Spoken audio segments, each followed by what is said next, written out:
Welcome to the Private Practice with Soul podcast. My name is Dr. Storme, and I help private practice owners align their business back with their soul's calling, with their big vision and with their soul's purpose.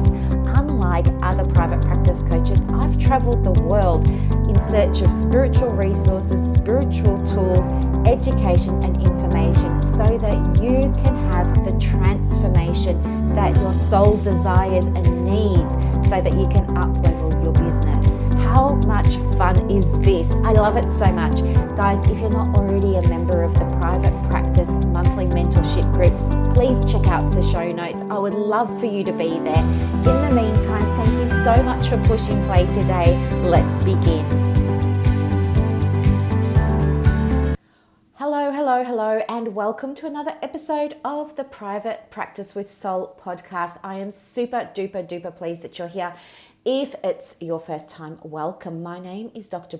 Storme, and I have worked as a psychologist in Melbourne, Australia for 21 years now, and been working in mental health for, I think 25 or 27 when I last added it up, was 1992, and it's 2020 now, so I'm not going to do the maths on the spot. Maybe it's 28 years, I don't know. But anyway, a long time. And so today what I wanted to do is talk with you about 3 things you might not know that I offered before and why I don't offer them anymore. And this is going to seem like quite a random topic, isn't it? Because what has this got to do with running an aligned, soul-driven private practice? Well, guys, it's got everything to do with running an aligned, soul-driven practice. And I think it's also relevant because I know that a lot of you are also reevaluating where your practice is at. I know some of you are like me and wanting to retire from psychology, wanting to retire from social work right now because the restrictions imposed upon us make it really difficult for us to deliver the work in a way that we feel is right for us, you know. And as a result of some of these big shifts and changes, also with lockdowns and things like that, you know, there are many of us, myself included, you know, even though in Australia at the moment, our restrictions are starting to lift a bit, and we're seeing that there are psychologists and therapists, social workers going back and doing the face-to-face work. That's great for them, but it's not an option that I'm going to be availing myself to anytime soon because, you know, I have a compromised immune system, you know, and I don't want to risk contracting anything while I'm in a small little office seeing between 6 and 8 people every day for 5 days. It's not going to happen. I'm not going to risk my own health or well-being. And likewise, it takes days for this medical condition to be detected after testing. So I couldn't conscionably, for myself, in my own opinion, it's not sitting right for me that I could potentially be sitting in a room transmitting the disease to person after person after person, unknowingly, unwittingly, unintentionally, but still happening nonetheless. So anyway, I'm not the only one, I understand. There are a whole lot of you that are in similar positions where, because of your own health and your own thoughts and beliefs around COVID-19, you're needing to look at your practice and you're trying to evaluate that now and see, okay, where are the opportunities for me here? What am I going to be pulling back from? And what will open up for me? And I also know that there's a bunch of you who are like me at the moment. Since I've been sharing that, I've made the decision to retire from psychology because in Australia, the conditions and restrictions around how we need to work as psychologists and social workers and things like that is, to my mind at this time in my life, restrictive for me, and so it's no longer aligned for me to be a psychologist. So I'm in the process of stepping out of that role more into a consulting/coaching role. And since I've shared that with you guys, some of you have emailed me and said you're also on similar journeys. We've also got people in my group, the Private Practice Monthly Mentorship Group, who are also now in that similar position too. And so I think it's really important that we have these discussions around things that might be a little bit outside the scope of traditional private practice, in honour and recognition of pushing our boundaries and starting to take those steps out into other areas of our working life. And so, yeah, this is what I wanted to share with you. And I'm sure after you hear my 3 things, I'm sure you will probably also finish listening to the podcast and then go away and think about your own business and think about what did you use to offer that you don't offer anymore and why you don't. And, really take a moment to reflect on that, take a lesson moving forward and kind of go from there. So here we go. The first thing is that I don't offer anymore is freebies. Freebies. I don't know what I was thinking with freebies. I think I was just super naive, and I was, I don't know if you'd say attracted to like bright, shiny object syndrome. I was following everybody, and I was taking every piece of advice that anybody was posting as literal and applicable to me and as law in a way, and there were so many people that were saying, you got to have a funnel and your funnel's got to start with free things and you need to give away something for free. And oh my gosh, I killed myself putting together first of all, I've got this thing where I want to learn how to do something before I'll outsource it. And so I had to teach myself using MailChimp how to make a landing page. How do I connect that to my website? What's a freebie? What would be a good freebie? What do people want? And then how do I get it out there without doing Facebook ads or Google ads or anything like that? And then it was like monitoring that freebie, seeing that it wasn't converting, thinking I must be hopeless at freebies and that I needed to do somebody else's course on how to put together a good freebie. So then I'd do the course, put together another freebie, put it out there. And you know what? It just sucked up, looking back, it just sucked up so much of my time. And I don't think it was time wasted because I definitely learned what to do and what not to do. But there could have been absolutely quicker pathways to that. The other thing that I learned was I was doing all kinds of things. I had put together these really cool ebooks and was giving them away for nothing. Well, half the time people would sign up and wouldn't download it. They'd get on my email list and then they'd write back to me when I sent them an email and say, stop spamming me, I never signed up for anything. And they'd just forget what they signed up for. And so that's fine, but it's always not nice to get an email like that because you don't ever want to be spamming somebody or upsetting anybody. So it was the first thing. The second thing was it attracted a bunch of people who did sign up and who did download it. It attracted a whole bunch of, I don't know what you call them, people who just love freebies.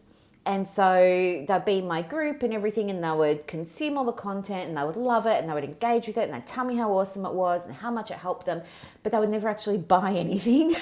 So it attracted a whole lot of that, which is lovely in some ways because it's always nice to be giving, but in other ways it was problematic because if you're not converting, if you're only generating leads, but you're not converting those leads to sales, then you've got a big issue with your business because your business is then not turning over what it needs to turn over in order to stay afloat. And every time you keep putting stuff out there, it's costing your business loss of income for the time that you're using putting it together, or it's costing you for somebody else to put it together, and all of this sort of stuff.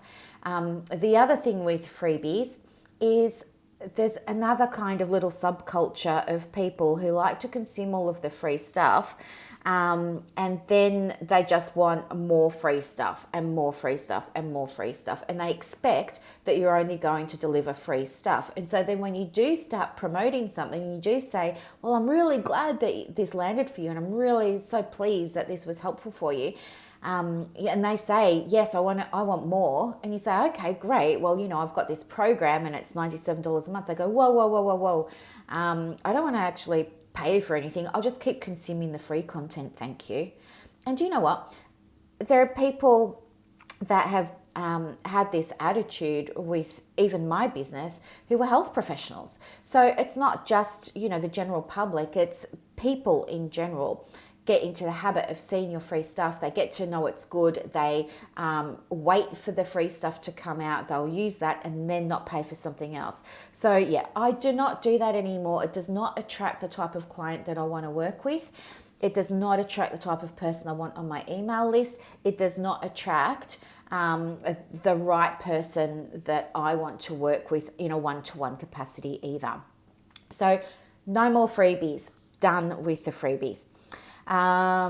The second thing that I've let go of is fortnightly webinars. So if you've been following me for a while, you'll know that at the start of the year, I made a commitment to doing fortnightly webinars for the first quarter. And guess what? The goal of that was to increase my email list because, of course, I had a coach and the coach was like, hey, if you want to build your email list, Brooklyn, you need to start giving even more value. And I was thinking, holy moly guacamole, like how much more free value can I be giving? It's not working. But anyway, I did all the journaling and I got my mindset right. And I was like, every day it gets easier for me to create a webinar and attract the right types of people to watch those webinars and to attract the right types of people to get on my email list as a result of that and attract the right types of people from that email list that want to work with me. And so I did all of that sort of stuff. So I went into the webinars back then with enthusiasm, optimism, an open mind, an open heart, and open soul. And I showed up and I did how many, 6 or 7 webinars. And do you know what? They were hard work. It's hard work. You've got to do your research. You've got to come up with a topic. You've got to create a slide deck or go and buy somebody else's slide deck and then update it to reflect you and all of that sort of stuff. You've got to check it and then you've got to sign up for webinar software. So I did that, went with Webinar Ninja. It was great. No issues with Webinar Ninja.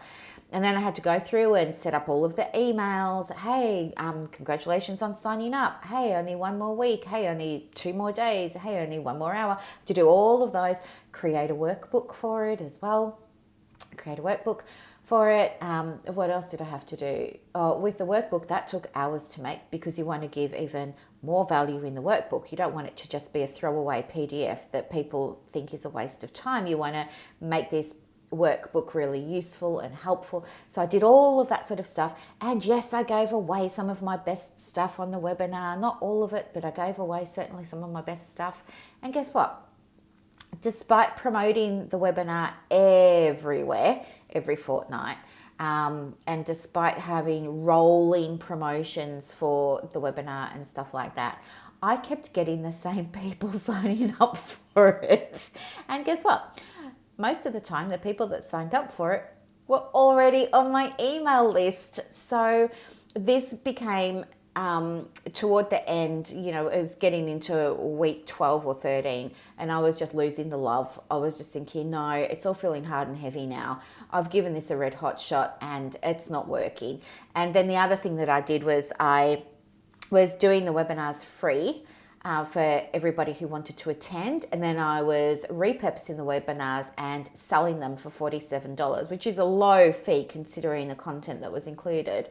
And I was putting them on my website. And then people would contact me going, well, you know what, this was free a few weeks ago, so can I just have the free one, please? I was like, no, it doesn't work like that. And then they weren't buying it. So again,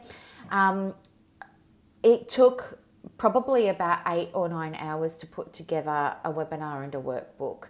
And when your average fee for a session is $297 to $500 or $497, that's a lot of expense, right? You multiply that by the 8 and holy dooly, it's become a very expensive exercise in lead acquisition that fell over and it didn't work for me.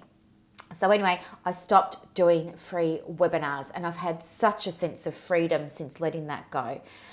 The other thing that I don't do anymore that I used to do was I had a free Facebook group. Now, again, I had a coach, and the coach that I had was a coach that I had huge problems with. Now, I've spoken about this particular coach before, not by name, but I've shared some of the unethical, immoral ways that this person works that I was not aware of until after I'd signed on the dotted line, right?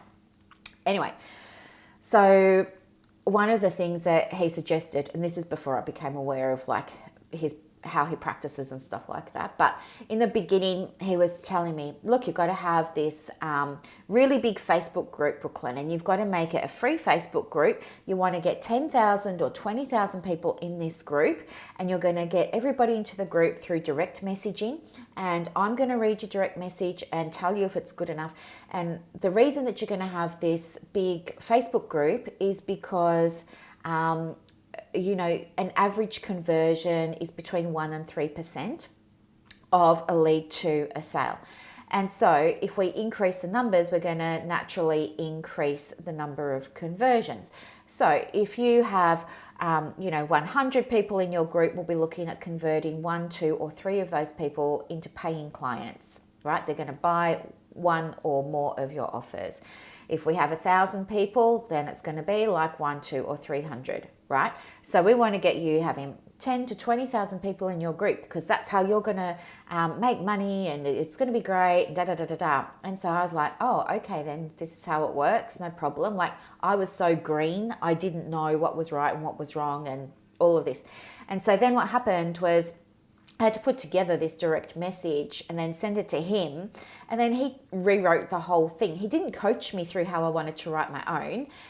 He just rewrote it for me. And it felt very almost like aggressive. And it didn't feel right for me. And then I said to him, oh, I'm not sure. Like, I don't know that this is going to fit for my audience, because my audience are health professionals and they don't really like that kind of approach. It's pretty heavy-handed. They like a sort of something that's fact-based, evidence-based, and it's kind of softly. But anyway, he was like, Brooklyn, do you have, multiple 7 figures coming into your bank account every year? I was like, no. And he said, well, I do. So if you want to learn, you listen to me. And I was like, okay, fine. So I listened to him, did it his way. What happened was I built a big Facebook group of people who were not aligned with me. I mean, in all honesty, probably 9/10 of that group were not aligned with me at all. And I did not love being in that group. And, I stopped coaching with that guy about 3 weeks after I started his program, once I knew what was going on over there.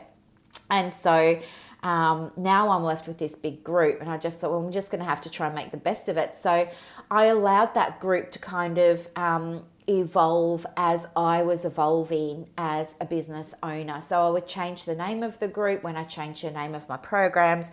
I would change the description of the group when I was stepping into a new energy, all of that sort of stuff. And people would go, but people would come. Everyone that left was replaced by new ones that were aligned with what was going on at the time. But it just didn't feel right. Like, I did not feel passionate. I did not feel excited about being in my free group. And I think, again, part of that was because I was offering more free content, more free help, more free advice, more free calls. I was doing all of the stuff and not getting anything in return, despite people private messaging me and saying how helpful it was, how much they loved the group, how much they were getting out of it. And a lot of the time I say, oh, can I use this for a testimonial? If I de-identify it, they say no. And so I was just thinking, what am I getting back from this group? Because I wanted to be able to connect with like-minded souls. I wanted to connect with private practice owners. I wanted to help them with their business in new ways, because I'd seen such a gap in the market. I'd seen such a gap, and I knew the space that I wanted to step into. But it was my own kind of fear that was holding me back from more fully stepping into that. So I was just kind of like putting my big toe in the water, taking it out, put my big toe in the water, take it out. And I think that had a lot to do with why I wasn't loving the group so much. So anyway, I think maybe it was about, I don't know if it'd be 1 month ago or 2 months ago, but I just decided to archive the group.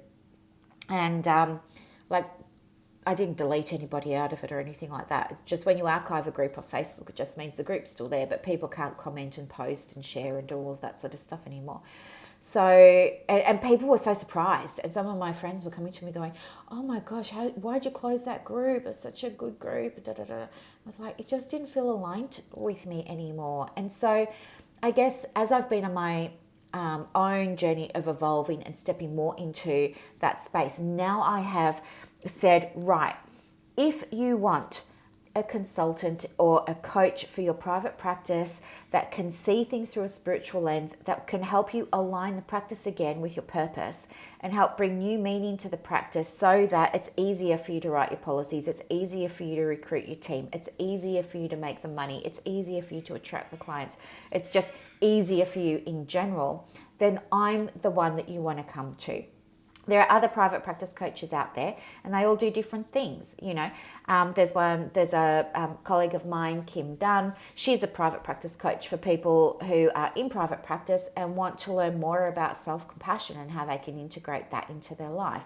There's somebody else who's a private practice coach, and she's all about, making millions of dollars, and that's fine. Each coach stands in their own space, and I've just claimed a spiritual space. And so that meant letting go of things that were no longer aligned with me. And I'm cool with that. And so anyway, there are some mistakes that I think we make when we're running a private practice or when we're running a business. And I want you to learn from mine so that you don't make them for yourself. I mean, you're probably going to still make your own mistakes because it's part of your growth, right? It's part of your journey. You're not going to not make mistakes. But I think that reflecting back on those 3 areas that I shared with you, if I look back now from my more aligned self, I can see what was happening was I was really caught up in doing versus being. And I think I see that a lot with private practice owners. I think they are so busy and just caught up in the busyness of the business. They're doing a million things. They write these huge to-do lists. Sometimes they'll get through them. Other times things carry over to the next day. And they're just exhausting themselves. They just run off their feet. And on top of that, they're also doing the direct client work. And that was my error as well. I took everything on, and it was such a big learning curve. And the workload increases when you start a private practice. And if you don't have good systems in place, and if you're not operating in alignment, it kind of plateaus at this higher level of busyness in the business. And that's the opposite to why you started it, right? Nobody starts a business to work twice as hard. So that was the first thing. If you can think back to maybe the last 6 months of your private practice, ask yourself, have I just been caught up in the busy work, in doing all of the little things? And is that aligned with me or not? And as I said, now I can look back on that time. I can see it would have been better and more effective and more powerful for me to be operating from a space of deeper alignment with what felt right for me, with my purpose and all of those sorts of things, and to step into the being role rather than the doing role. Okay, I think I had it all backwards. I think I was thinking, well, I need to do all of these things so that I can be a successful private practice owner, and then I can have a work-life balance that suits me. I can do school drop-off, school pick-up, blah, blah, blah, all of that sort of stuff. That's the first mistake. The second mistake is, controlling all the moving parts, okay? Trying to control all the moving parts blocks you from being able to work on the practice because you're busy holding so tightly onto everything that you don't let anything at all go, and you don't prioritize. And if you do, it's oversimplification of prioritizing things. And so what this means is that when you're holding on so tightly and you're calling everything important, the newsletter is as important as doing your marketing, is as important as doing the direct client work, is as important as getting the reports back to the doctors or the referrers, is as important as, right? So on, so on, so on. It's not all equally important. But when you're working in solo private practice and you don't have anybody around you guiding you, helping you, being a sounding board, without realizing it, you start trying to control all of those little moving pieces, and that's when you get yourself into hot water.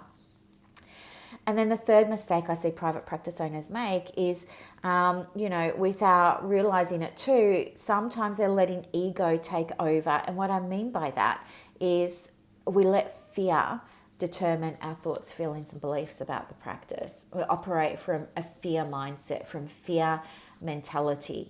If I don't do this, then that will happen. If I don't open up 8 appointments for the day, then I won't see 5 or 6 clients. If I do this, then that. If I don't do this, then that. It's fear driving so many of the decisions, rather than alignment driving those decisions. And when you understand the difference between fear and making decisions from a place of pure alignment and deeper alignment, it's going to be super hard for you to create the type of practice that you're really wanting to build, not just for yourself, but for your clients. So what I would do is I would encourage you to look at your diary and identify the things that you're doing that are just no longer working for you, that are no longer serving you, and that no longer light you up, and get rid of those things. And when I say get rid of them, I mean you outsource them to virtual admin, you give them to your real life physical admin that's there, you delegate things to other practitioners that are working with you, and you let some things go altogether. Some people find it helpful to do this by looking at the return on the investment that they're getting. Like I was saying to you before, like the return on the investment for me doing those webinars was minimal. And so I had to let that go. The return on investment for the freebies and the landing pages and the PDFs and all that stuff that I was putting out, minimal. So I let that go. Now I get better return on investment from a $27 product. You sell 10 of those a day, it's $300. Do that 7 days a week, that's $2,000. Do that over 4 weeks, guess what? It's $8,000 coming into your bank account from 10 sales a day, right? Kind of a no-brainer, isn't it? So sometimes we just have to see these things, and you need somebody to help you see them. And so that's why I've put together the coaching program. And if you've been following me for a while, you'll know that I only open up the coaching program quarterly, and it's only open to 5 people. Now, people in my group get first preference and first priority of participating in the coaching program, but you still have an opportunity to apply. And so the application process is you just head over to the website, check out all the information about the coaching program there. If it's landing for you, if it resonates with you, if you want more information about it, you hit the apply now button. The doors are open now for applications, and the next round of coaching begins on the 1st of July, and it's designed to get people rapid results. There shouldn't be any money objections for you, because it's only going to cost you about a session fee a week to get started. And if it's a goal of yours to increase your turnover, well, we'll put tools and strategies in place to help you achieve that. So it's my intention that you're going to absolutely get a fantastic return on your investment. And I would also be happy to connect you with former coaching clients if you wanted to speak with them and ask them what their experience was like, if they liked it, what they got out of it, what their return on investment was, and stuff like that too. If you want more information, I'll put the link to the coaching program in the show notes, because I don't want you to miss out. It's coming up to the end of the financial year as well. So now is probably a good time for you to make an investment like this, especially if you pay up front, because in Australia anyway, it's going to count as a lump sum tax deduction, which would be amazing. If not, you just do a weekly payment plan for a session fee a week. It's not hard, but think about your practice. I know a lot of you think about going and doing coaching and then you talk yourselves out of it because you worry about the financial investment. I don't think you're worried about the investment at all. I think you're worried about whether or not you're going to get your results. And if that's where you are, what I would encourage you to do is think, if you've been thinking about coaching for a little while and you've held back, where's your practice now as a result of holding back? Because I'll bet you're probably relatively today where you were 3 months ago when the last intake was, or 6 months ago when the intake before that was, i.e. there's kind of been a bit of a plateau in the practice. And do you know what? If you want to stay in that plateau space, that's fine, and I will honour that and I'll support you through that. But if you're saying, no, I'm ready to kick it up a notch, I want to increase my turnover, I want to have a soul-aligned business, I want to have more freedom and less stress, I want to make money online, all of those sorts of things. Well, I'm your girl, especially if you want to do it through a spiritual lens. So, as I said, I'll put that information for you in the show notes. Now, I know that you're expecting and waiting for a journal prompt. So go and get your pen, go and get your journal, and I'll meet you back here in 1 second and I'll give you the prompt. Okay, got your pen and journal? Fantastic. So here we go, the journal prompt. If I were running my private practice in total alignment and the money was taken care of, I would let go of ... so that ... That's the first journal prompt. And the second journal prompt is, I can activate a higher vibration by doing these things ... Now, the reason that I've put that second journal prompt in there for you is because I want to shake you up a little bit. Like, you know, the snow globes, how you shake them up and all the snow kind of goes up to the top of the snow globe and then it starts to settle down again. I want to shake things up for you in your practice by helping you find a way of working in your practice that is easier for you, that's lighter for you. And a simple way to do that is to get you into a state of flow. And we get into a state of flow by raising your vibration, by activating that higher frequency for yourself. We want to activate a frequency here of joy or gratitude or even appreciation if you can do that. And so find a way that you can cultivate those emotions for yourself, those feelings for yourself, whether that's listening to music, whether that's doing a meditation, whether that's doing a quick journal exercise, whether it's saying a mantra, whether it's writing an affirming statement. Doesn't matter what it is. Check in with yourself before you do it. Check in with yourself after you've done it. And if you're in a state of joy, gratitude, or appreciation afterwards, fantastic. Then get to work and start doing what you're doing. All right. Thank you so much for listening to another show today. I am so grateful that you're here. If you get a chance, please go and review the podcast. And when you do, take a screenshot of it, tag me in it.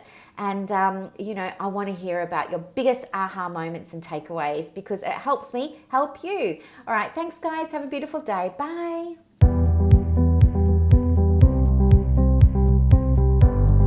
Thank you so much for listening to this episode of the Private Practice with Soul podcast today. If you're looking for clarity, if you need help with branding, your processes, and bringing everything into alignment with your soul's purpose for your private practice, head to the show notes and click the link for more information about the Private Practice Monthly Mentorship Group. You are going to love it. I can't wait to see you in there. Thanks so much for listening. Bye.